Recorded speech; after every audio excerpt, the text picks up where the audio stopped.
Hey garden family, it's your girl Miss Craft here on a beautiful Sunday afternoon, and today Peter's getting a haircut.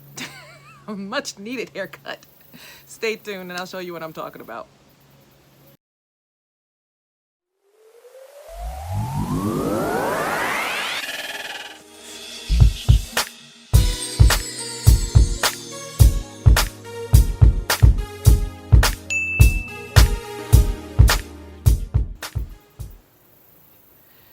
Yes, it's time for Peter to get ready for fall and overwintering.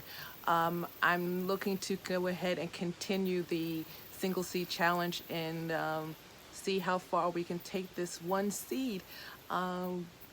Just to recap, we planted this back in late spring and it survived. Out of many trials, we finally got one to survive, and throughout the summer it produced lovely amounts of pods, very nice tasting pods at that, and turned into a very nice size plant.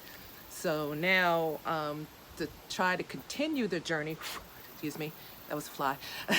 Try to continue the journey, we're going to go ahead and try to overwinter this pepper and see if we can bring it back next spring. So this video I'm going to show you how I plan to do that. So I'm going to go ahead and sit back and have my moringa tea that I got from my friend Dan Permaculture Food Forest. He has a nice little Etsy store that I will leave a link to down below. Go check him out. He's got some really cool stuff in his store. But yeah, I'm going to enjoy my moringa tea and show you what I did yesterday. All right?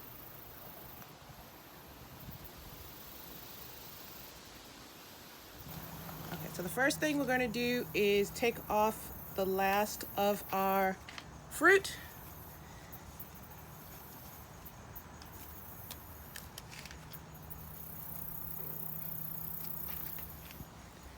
If you noticed, I'm sure you've noticed, the plant is a little malnutrition. That is farmer error, gardening error.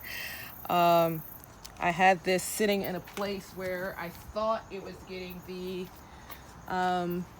nutritional spray when I started moving things around, but it was not, and I'm sorry, little plant, but you will get a second chance.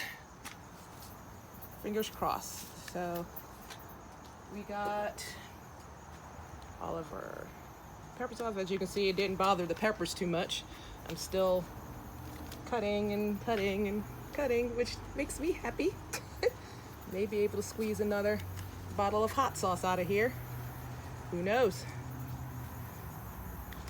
Okay, almost done. Got a few more peppers to go, and we will be right back. Okay, next step is to remove, I hope you can see this. We're going to prune it to a point where we have two splits. So snip it at that node, this way, this way.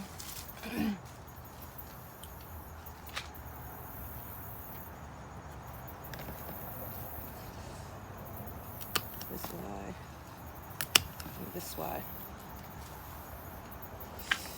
And then we're going to take off all the branches and leaves underneath that, all these suckers here.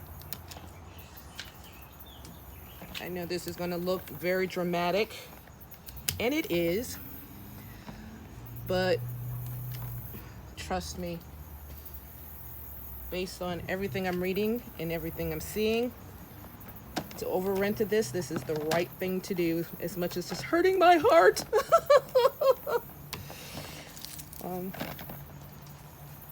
As my friend says, cut that sucker off, you'll be happy you did. So that's exactly what we are doing. We're cutting the sucker off. Okay, Mr. Ladybug, time for you to find another home. Who refuses to go, but that's okay. I'm glad he's staying. So we've gotten all the leaves off, trimmed it back. I probably can get rid of these nodes here, but I think I'm gonna leave it alone and let this go dormant. For those of you who don't know, peppers are perennial, and with the right environment, they will come back. And that's what I'm attempting to provide. They are not conducive to my zone of 7B because of the harsh, quote-unquote, harsh winters.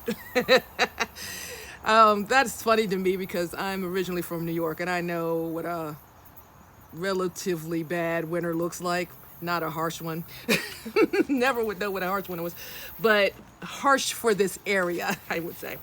And what I'm doing now is kind of breaking up the surface a little bit. Just aerate it just a little bit with my fingers. Probably would have done better with my little fork, but we're here now. So, and then what I have in here is a little compost.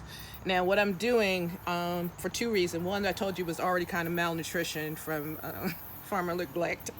Oops. But I'm also trying to simulate fall for this plant. And what I mean by that, if you notice anything that goes wild in the forest and it is considered perennial, it will drop its leaves. That leaves will turn into nutrition for that plant and help it to survive and live over winter, and then continually feed it through the colder months. What this compost is going to do is simulate that leaf drop. Hope that makes sense. So just a little bit.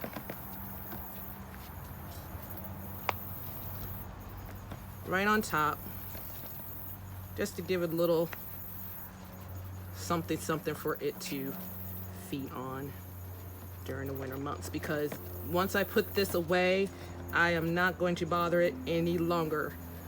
Maybe water it once, maybe twice through the fall and winter, but that's it.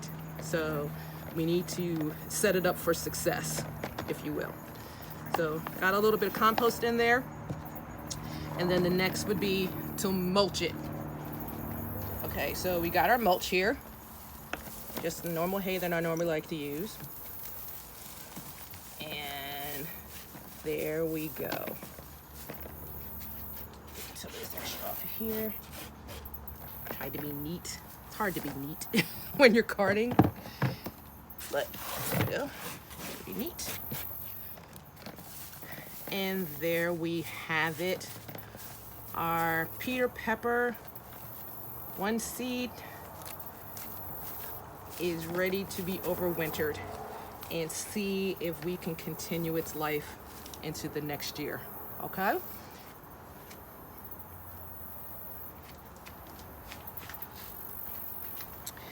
So there you have it, guys. That's just how I plan to overwinter my Peter pepper, and hopefully we'll get an abundant return come this spring. And from what I understand, we should actually get bigger and better peppers. So again, fingers crossed, right? Let's see if we can make this happen, okay? Let's extend the life of this one seed. Yes, let's put it out there. It's out there in the universe. All right, guys, with that, I will see you on the flip side. Love you. Oh, don't mind my dirty nails. Oh, that's terrible. Flip side. Love y'all. Bye.